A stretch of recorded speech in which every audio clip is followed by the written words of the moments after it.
Hi, my name is Ian Carlson. Actually, I use 3D printing for what I'm about to talk about. My name is Ian Carlson. I'm a sophomore design student here at Northeastern, and I'm here today to talk about my company Dash and how it's given me a unique insight on the future of transportation. So it's called the transportation era. Just kind of thought it was kind of catchy sounding. To start, let's talk about public transportation. Public transportation is made up primarily of trains and buses, which can bring you into and around the city. Because of this, public transportation is extremely popular and is used by many to commute to and from class and work every day. However, public transportation does not cover every address in the city, leaving travelers with a problem known as the first and last mile problem. What is the first and last mile problem? Basically, it's a huge issue in cities around the world. Travelers' homes and offices are rarely located directly at a train or bus stop. This distance ranges anywhere from a few blocks to a couple of miles. To cover this distance, many like to ride their bike to and from work, to and from their home and the bus station every day. But the issue with that is that this happens. Trains are extremely popular, so they get crowded, and they ban you from bringing bikes on the T. So basically, I came up with this solution for longboards, basically. I figured longboards are perfect for this last mile problem because they're extremely lightweight, they're portable, and they can go everywhere you go, and they're extremely lightweight. It's considered a multimodal vehicle, basically something you can bring with you on other forms of transportation. They're designed to simulate surfing on land. Longboards are often overlooked as a valid method of transportation. They've been adopted by college students across the nation as a way to get to class, but however, longboards are not perfect. Where bikes have gears for going uphill and brakes for going downhill, longboards have neither. So to stay at a safe speed going downhill, you need to be an experienced rider and learn how to brake by sliding the board. So I saw this issue with longboards as well as their untapped potential as a valid method of transportation. So I figured an electric longboard would be the perfect solution, eliminating the learning curve from having to push yourself, adding a braking system from like a regenerative braking system, and finally a way to get up hills. And after searching online to see what's out there, just to see if I could purchase one, I found these. That one on the left, that's 33 pounds, and the one on the right's 35 pounds. So they're not really portable or pretty, and you wouldn't really want to ride something like that to your co-op every day. I knew I could make something better. I want to make something with real longboard parts to maintain that surfy feel that people strive for when they buy longboards, and that make it so enjoyable. And I don't see her carrying one of those boards from the last video, or from the last slide. So Dash isn't the first real longboard company to use real longboard parts, as well as offering a lightweight package. There's a company called Boosted Boards, based out of Northern California, and they recently came out with this 12-pound electric longboard with 6 miles of range. It's a really awesome product. Beta users were actually reporting to them that they look forward to their commute to and from work every day, which is pretty impressive. However, their board costs $1,300, and for the college student and young professional market, that's really expensive. While still in development, the cost of Dash hasn't been fully established, but we've managed to make a product we're aiming to sell for roughly $300.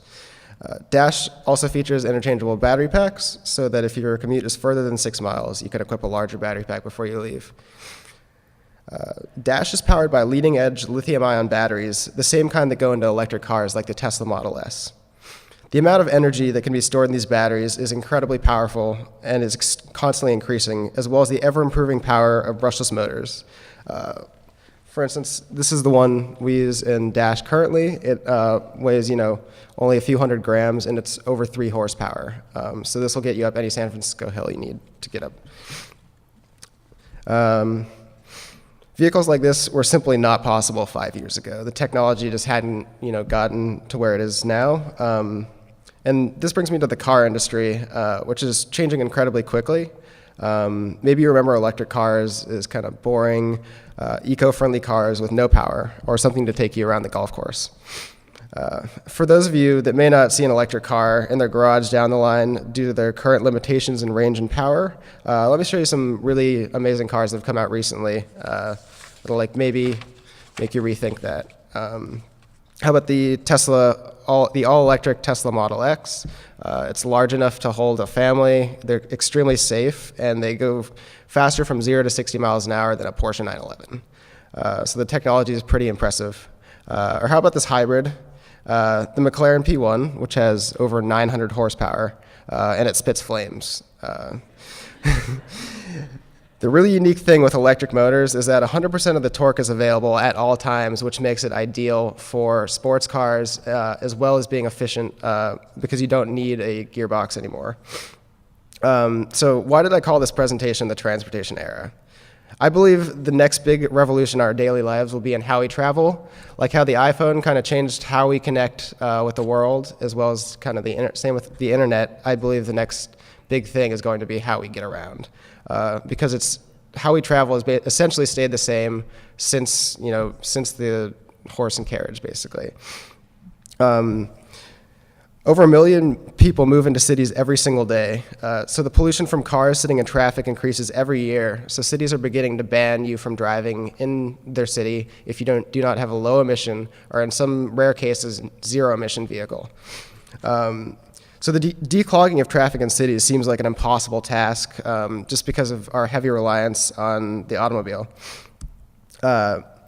So this statistic that 50% of all trips in cars are under 5 miles is kind of was an eye-opener to me, and made me realize that maybe we don't need a car to get around the city. Maybe we really only need it for extended travel.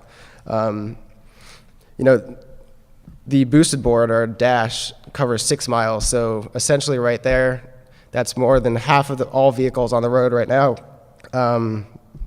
that all cars take that would not be necessary. So while the likelihood of everyone replacing their cars with electric longboards is unlikely, what is more likely is improved public transportation, and by that I mean faster, more efficient trains and buses. And then when you combine that with last mile vehicles, the city can free its dependence from cars for in-city travel. So this will make cities happier and healthier than ever before. And before I go, I'd like to just show a video of an interesting concept that's come out recently from BMW. But before that, I think it's important to kind of ask yourself, how far away are we really from the cities of the future?